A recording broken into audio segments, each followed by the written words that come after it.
Alrighty, gang. Here's to nights that turn into mornings and friends that turn into family. Cheers! Happy birthday to you.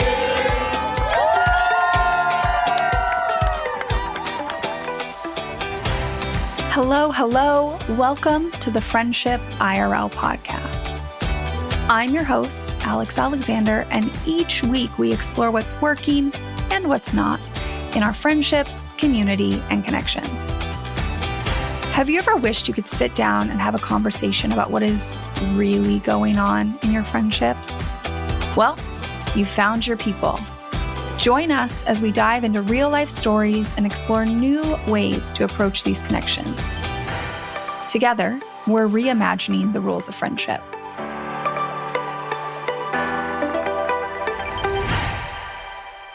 I keep coming back to this thought over and over again, which is that everyone is out here collectively screaming like, I want a village. Where is my village? I want my people. Where is community? And yet, when I'm listening to people talk about community or how they're trying to build it, or I'm just, quite frankly, analyzing the interactions of the people I run into in my daily life, I find myself wondering over and over again, like, okay, you're screaming you want a village, but do you really? Do you? Because I think most people would immediately answer like, yes, I absolutely want a village and a support system and more people who would be there for me and to build my web. But like the problem either isn't big enough or the average person doesn't realize how big it is in their life. And so their actions don't show that they want community. Today's episode is really just me hitting record and giving you my incomplete thoughts. I'm just going to kind of talk this out today. This is not my final answer. This is not my final thought process. It is something that just keeps coming up for me over and over and over again. So here we are. I think what we need to start with is kind of where we're at collectively with this whole where is my village, where is my support system thing. And the first piece I want to touch on, this is something I mentioned before, is that quite often community is cited as the answer. What I mean by that is when people are talking about really big societal issues, right? Like the childcare crisis or the elder care crisis or gun violence or mental health issues, a million things. Often by the end, researchers or media or journalists, whatever, the answer will be like community. And that's it. That's what you get. Like go build community, right? And nobody really talks about how we're doing that. That's what we do here on the Friendship IRL podcast. But I even listened to a podcast about building a village earlier this week. And it was talking about kind of like this idea of where is the village. And when I tell you, I listened to an hour-long podcast in which they just detailed all the ways and reasons we don't have a village with no ideas for how to actually build it. At the end, it was just like, well, we need this. I'm like, that's not helpful to people, okay? So I think that's one piece. I think some other things of note when it comes to like, where are we collectively, is that most people, most content I'm seeing out there is talking about how the only way to get a village is to hire a village. Now, this is especially prevalent with like content surrounding families getting support, right? It's like the only way to get your village is to pay for your village, to hire childcare or cleaners or people to do errands or chauffeur your kids around, right? It's to pay for a village. But there's also, even if you aren't a parent, even if you don't have, whether it's like childcare or elder care and you aren't hiring support that way, most people are still hiring their village, right? Like Uber Eats if you're sick, Instacart if you're sick. If you need to go to a doctor's appointment, it's like, oh, well, I'll just take an Uber home. If you need somebody to pick you up from the airport, you take an Uber home, right?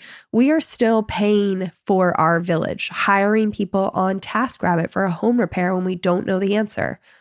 everybody's doing this, and we're talking about it in some senses more than others, I think. Another thing I see when it's like, okay, what is the status of where we're at with our village, is that capitalism is one of the hamster wheels nobody can get off of, right? We are all marketed to, I did not look up the number of times a day, but I'm sure it would make me sick. The number of things we are told a day we need that will solve all of our problems is absolutely wild. It's like, you're sick, so here's 10 devices you need and things that will help you. You're run down and burnt out. Here's 5 courses, 2 podcasts, and 10 gadgets that will solve your problems. If you have a problem, the solution is to buy your way out of it. And even just to function on your daily life, right? The solution is to buy your way out of it. It's like the level of breakdown of our community of, if you live in a suburban neighborhood, let's use that example, and everybody has a lawn, everybody buys a lawn mower. Got to pick the one you like with all the features you want, fits in your budget, that aligns with whatever. And every garage down the street has a lawnmower. And if you don't have a lawnmower, it's probably because you have, again, hired your village and you have somebody you're paying to come and mow your lawn. Maybe, but it's probably not the kid down the street. It is a company, because heaven forbid you hire the high schooler down the street. I'm going to do an entire episode on that sometime soon. But why do we need 25 lawnmowers on a street? Just curious. Somebody give me a good answer, because I don't understand why each block of, let's say, 8 homes doesn't buy one lawnmower that they then share with their neighbors. So we'd have now 2 lawnmowers instead of 20 on these 2 blocks. So you even have a backup lawnmower. Like if your block's lawnmower dies and you need to mow your lawn today, you just go on down to the next block and borrow it till you can chip in all the money together, right? Every house chips in $50 to buy the new lawnmower. But no. We can't possibly do that. Everybody must buy their lawnmower and must buy the one they want, and it has to be exactly perfect. And we can't possibly share with our neighbors. Just saying, this is where we're at, guys. It just feels like everybody screams about how community is the answer, but then nobody really takes the time to sit down and think like, okay, well, if that's the answer, how do I get there? Instead, we are just stuck on this hamster wheel. My friend Adrienne actually came up with this analogy the other day, and I think it's so amazing. This is apparently what she uses. If you go back and listen to episode 8, all the way back in the archives, episode 8, that is my friend Adrienne. And we actually need to do another episode together, because in that episode, you'll hear kind of the struggles of her initial community building. And she is in such a different place now that I think we need an update. But she is really living this out in her life. And I want to tell you the analogy she told me. She said that the way she feels when she talks to people is that everybody is stuck on this hamster wheel that they don't even know they're on. We're just running so fast, right? Because you don't have the support, because you have to earn enough money to either pay for your village or to buy your lawnmower and your Instant Pot and your this and your that. Like you have to buy all the things that everybody on your street already has, all the tools, all the supplies, all the sewing machines, whatever it is. You are running so fast to be able to afford these things that you don't have any time to do anything besides just basically survive, because you got to be able to afford all the things, because you got to be able to pay for your village. And you just keep going around and around and around and around. And the entire time you're on there, you're just screaming like, I need community. I need support. I want this. And then this is why I ask, like, do you really want it? Because what I notice in my everyday life is people who say they want the village, right? A lot of people tell me they want it. They know what I do for a living. And then what happens is this. For example, I offer someone help. in some way, shape, or form. I will say, hey, like I am willing to watch your kids for a little bit. And this is the same person who's saying they want help and support, right? And they're so stuck on the hamster wheel that they're like, no, I couldn't possibly ask you to do that. They're like, my kids are a lot. It would be time out of your day. You'd have to put up with kids. Guys, I like kids. If that is not evident on here, I like kids. My people know that. Michael and I put a lot of energy and time around being around the kids in our life. So that should not be a thing that comes out of your mouth. But it's uncomfortable to accept that help. And so it's like, no, you don't have to. And what I want to say, and what I have said is like, I know I don't have to. I didn't offer because I felt like I had to. I offered because I want to. But we are so uncomfortable with making the tiny, subtle changes needed to actually let our village in. That's like, oh, no, you don't need to do that. I have to flesh this out more. I'm just going to drop it here. But my friend Adrian actually was like, I think it's worse with things that center around kids, and that's its own piece I need to dive into. But I do think that everybody's doing this in some way, shape, or form, right? It's even like the number of times I've offered to pick somebody up from the airport and they'd be like, oh, well, you don't have to do that. You're right. I don't have to do that. But I would happily do that. And I have to like fight you to get you to let me do it. I offered to do it. Another example would be I was hanging out with one of my nieces, this is a while ago, and I was thrilled to have her for the day. We went and did some adventures together. Then her parents, some of our closest friends, were like, okay, well, let me buy you dinner to pay you for watching her. It's like, I don't need to be paid. I wanted to spend time with her. Like, no, I don't. No. I'm trying to think of other examples. I mean, there's just so many. Sometimes friends will ask a question even. Like I had somebody ask me about some meal prep tips, and I went back and forth with them, some voice memos on like, here's my tips. And it's like, you could have just sent like one sentence. It's like, that wouldn't have been helpful to you. I'm happy to do it. This is like a way my brain works.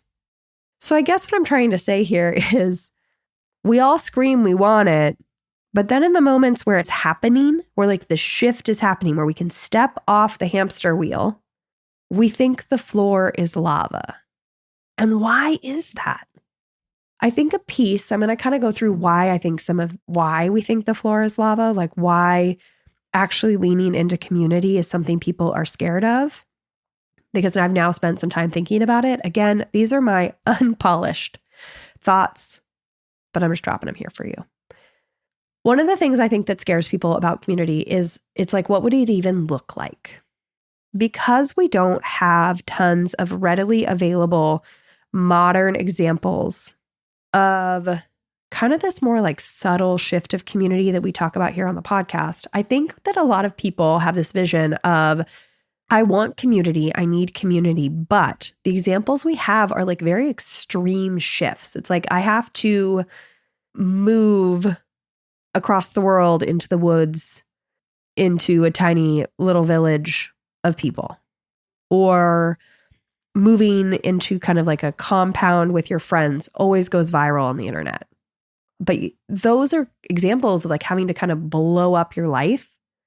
So it's like, I want this, but we don't have a lot of examples of what this subtle shift looks like. And I think it's even hard to give examples. As somebody who does this, it is hard to give the little examples because they don't necessarily draw as much attention. We just keep going than the big drastic shifts. But when you sit there and you scream like, I want community, and yet you think you have to go to this drastic end to get it, it can feel this like, okay, so I want community, but my job requires me to live in a city and I can't just up and move to the middle of nowhere into a compound because I need to pay my bill. Like I can't even afford to up and move my life. Or I would love to move somewhere closer to all my friends, but I need to stay in the community I grew up in because I need to be able to take care of my family's farm as my parents are aging. Like that drastic shift would require blowing everything up, and a lot of people aren't willing to do that. But I'm here to say, I really don't think you have to blow everything up. But our vision, like we're envisioning what could be, most people opt for kind of this like old village idea of what if we all just went back in time to when there was no social media and there was this, and like that's not it's not how this is going to work. Or people think of the kind of like blow it all up utopian version of community. And I think a huge piece of that is the examples of building community in like modern times in moderation is such a subtle shift that we don't have very many examples of it. And also it's not as catchy, to be quite frank, because it's just a ton of little things. And so because it's a lot of little things, when you're on this hamster wheel and you see the little things, but the floor feels like lava, you're like, well, I don't really want to step on the floor because I don't know if these little things are going to add up and actually change my life. Like it doesn't seem worth it almost to people to step off the hamster wheel. They don't know what's going to happen. I think that's another thing is like this modern version of community.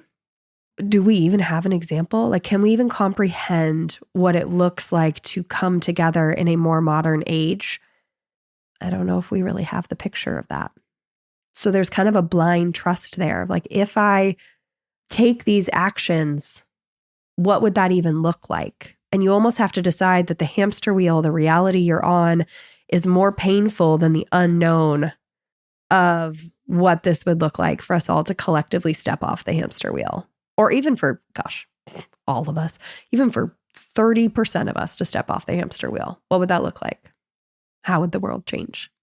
So now that we've covered the fact that we don't really know what the vision is, and it's hard to promote said vision because it's not catchy, I want to point out some other like real barriers I'm seeing to making these changes in your life. And the next one is the level of internal work that is required to step off the hamster wheel, because it's a lot. In that podcast I mentioned earlier about like people trying to find their village where there really was no answer, one thing I did notice is that when there was maybe just like a slight solution proposed, it was to put in more work, to call your friends more, to offer to pick up toilet paper for them, to offer to drop off a meal, like to put more deposits into your community bank. And while I do think that's important, don't get me wrong, I also think that a huge piece of this is setting aside some time to do the internal work related to how uncomfortable it is. I've obviously talked about this indirectly a million times on this podcast, but not only is it deciding to drop off a meal to someone, right? But the internal work I'm talking about is coaching yourself through offering when you're not sure if they'll accept, right? When this is outside your norm. It is doing the internal work when somebody turns you down and then you're like, well, why did I offer? They don't even want this anyways. It is the internal work of deciding this is so important that you do it again and again and again. It's the internal work of feeling like the little actions will add up.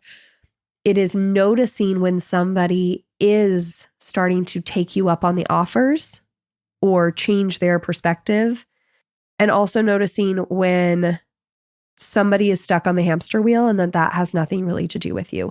Like there is so much besides just taking people the meal or watching people's kids to actually leaning into this community, like so much unlearning, so much changing perspectives that you really have to spend time thinking about this stuff offline, outside of your conversations with your people, right? It's noticing where you need that ride home from the airport and your gut instinct is to call the Uber instead of messaging your friends to see if they'll pick you up.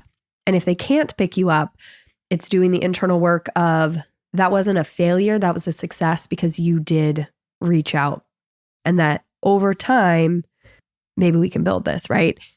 It's the internal work of realizing that you are at the very beginning of a movement, of a shift, of a change. And therefore, it's going to be even more heavy lifting because other people are not here yet. And yet you have to keep going because this is the vision, not only for the world, but like for your own life, that you don't want to keep living the way you have been. You want to get off the hamster wheel. That's what I'm talking about when I'm talking about the internal work. That is so important. Another real barrier, I think, is that the subtle shifts method, if you're not going to blow it all up and move to a compound with your friends, if you can't do that, if you don't want to do that, if that isn't possible for you, like it isn't for most people, then the way I talk about doing it here on the podcast, the way I've done it in my own life, the actions sometimes are so small that they feel insufficient. And I think that's hard for people because when you're saying that community is the number one thing you need in your life, and then the actions you're taking are just so small that they're chipping away, it can be hard because you want to like dive in. And I don't think that's really how this works. Like it is going to be a subtle shift over time, right? This is a new way of life. This is similar to how people talk about other areas of your life that you make changes. Like we'll use my health stuff, for example. If I want to deal with my health this year, as we hopefully all know, that's a big goal of mine. I had to get to a place where I realized what's going on with me. I've already done that. I've already gotten some diagnoses and found a good doctor, right? I have accepted where I'm at. We've done some analysis on where I need to go. And I can't just wake up next week and feel all better. That is not how this works. I would love that. I would love to be able to just snap my fingers, but that is not the reality, right? Nobody would expect that of me. But what I do need to do is take my supplements and my meds multiple times a day, every day for months and months at a time. I need to pay attention to not like trigger myself at the meals I'm eating and not eat anything that's going to send me stuck in bed for multiple days, right? It's the little things.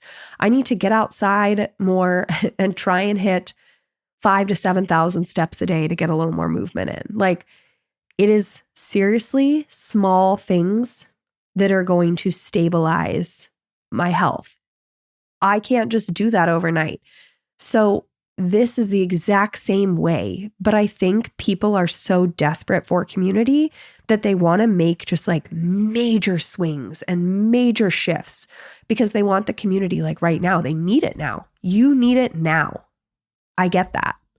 But we are in such a place where you have to just tell your brain over and over and over again that those tiny little things are adding up, even when your brain is playing tricks on you and telling you that they are insufficient.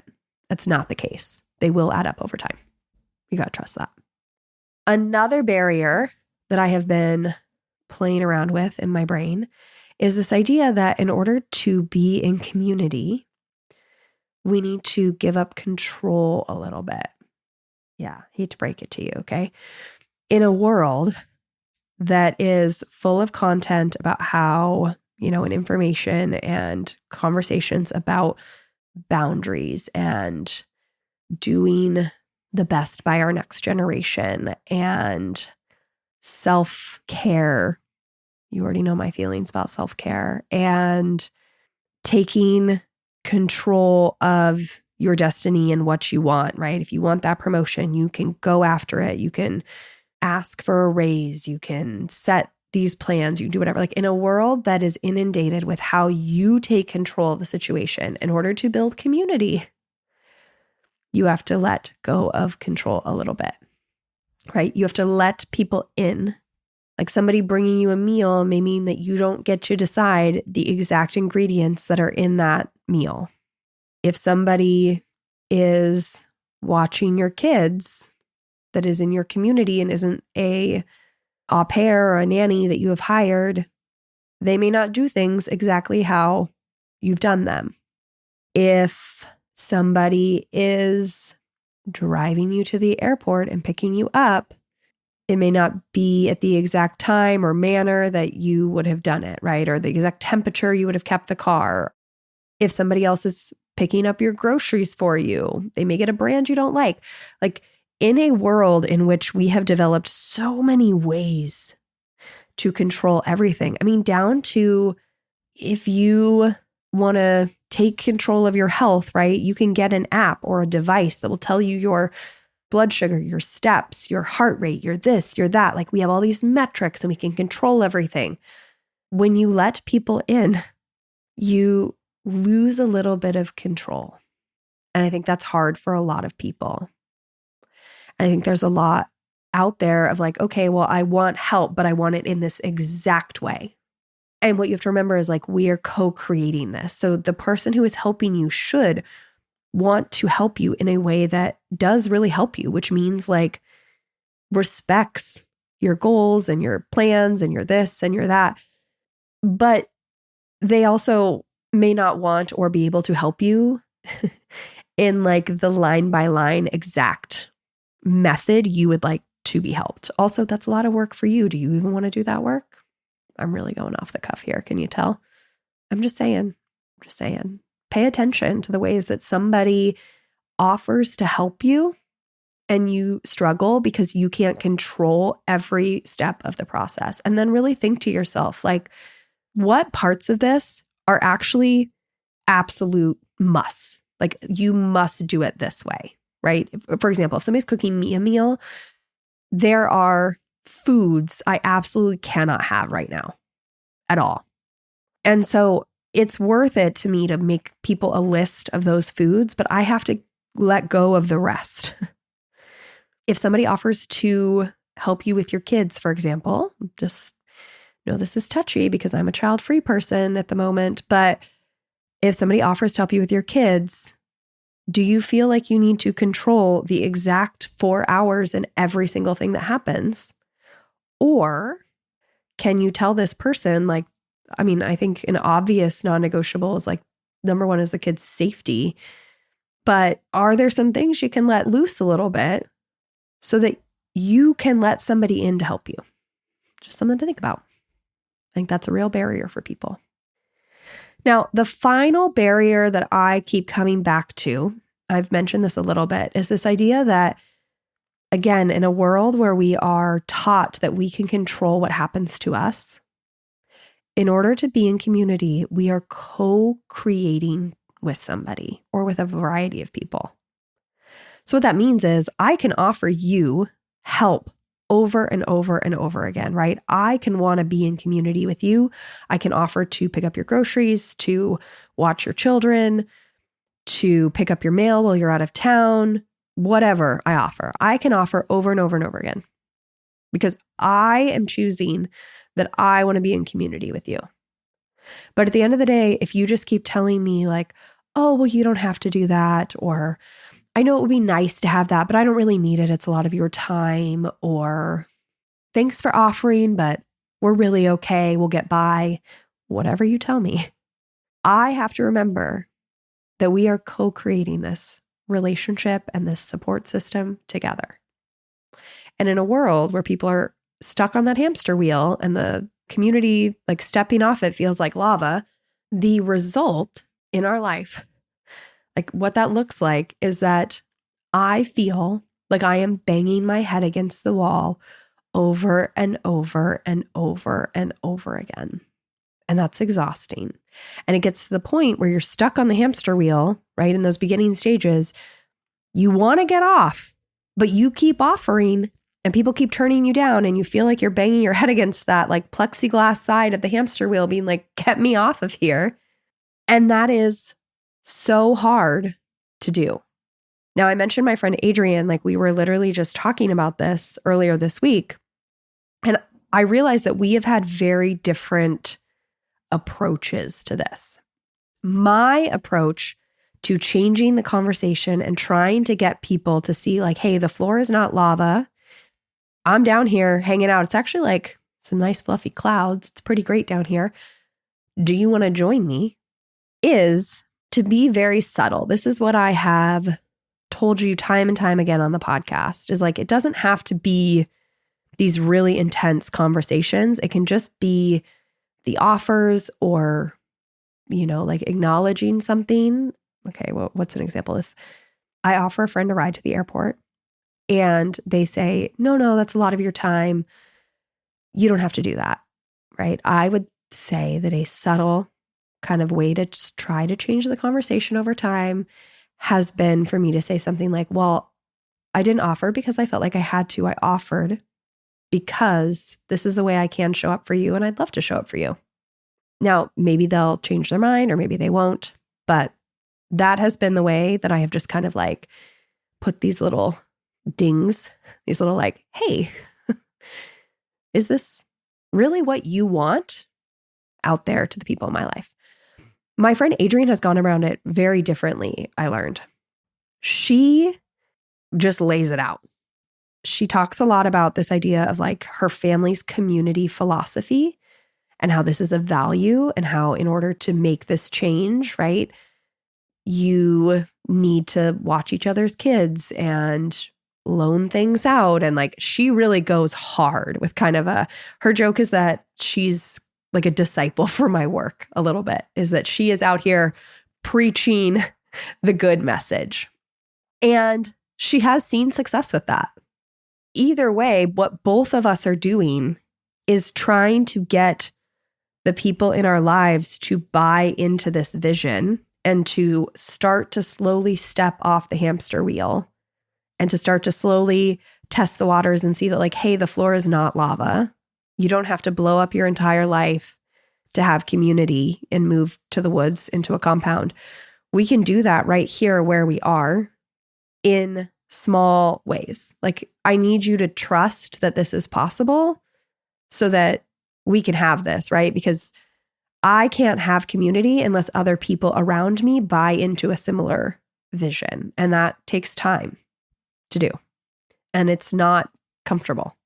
It's not comfortable because also like the actions require like the vulnerability and the shift and the new way of putting yourself out there. But also it's not comfortable because at this stage, we are early adopters to this. And some people think you're kind of crazy for trying to step off the hamster wheel. I think that's where I'm going to leave it today because I'm sure there's much more I could say. I am positive that there are other areas I could go. There are probably other barriers, but it just seems like one of the first steps here is putting them out there, right? Is awareness. Because so many people are screaming, I want a village, I want community, I want support. But then when those opportunities show up, they don't actually want to be uncomfortable in order to build what they want. So I hope that this episode does a couple things. Number one, I hope it starts a conversation. I would love to know if this sparked any ideas for you, if you have more examples, if you have ways that you're offering to be in community with people and what they're saying back to you. If you have any more of those, like, oh, I don't want to bother you. Like, what are people saying that it's unique? I'd love to hear that. But also, I just hope this brings some awareness. I hope that you are listening to this episode and maybe start to see those tiny little moments where you're either trying and somebody just isn't able to step off the hamster wheel, like they're so stuck in their own little world, or maybe you'll see the places where you're doing this. Because believe me, I am not perfect. I have never tried to say I am perfect on this podcast, ever.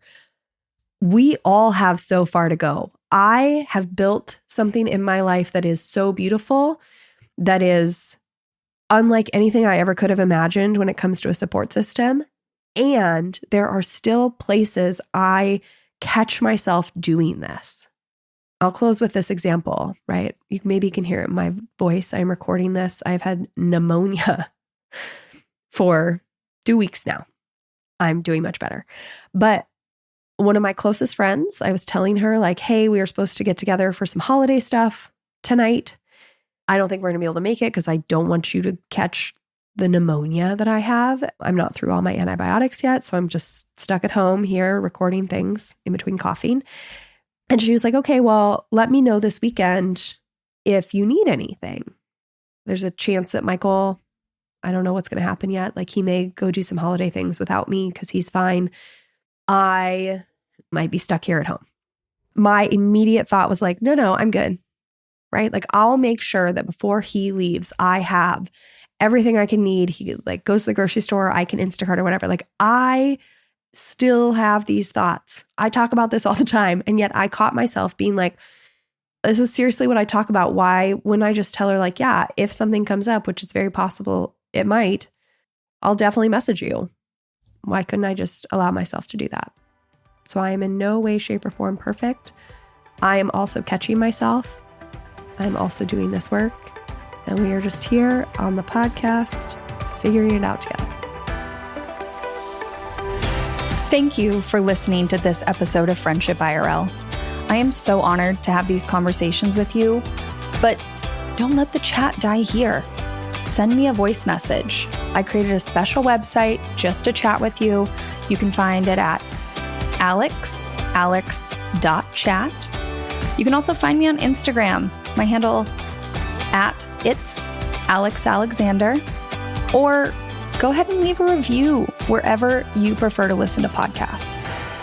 Now, if you want to take this conversation a step further, send this episode to a friend. Tell them you found it interesting and use what we just talked about as a conversation starter the next time you and your friend hang out. No need for a teary goodbye. I'll be back with a new episode next week.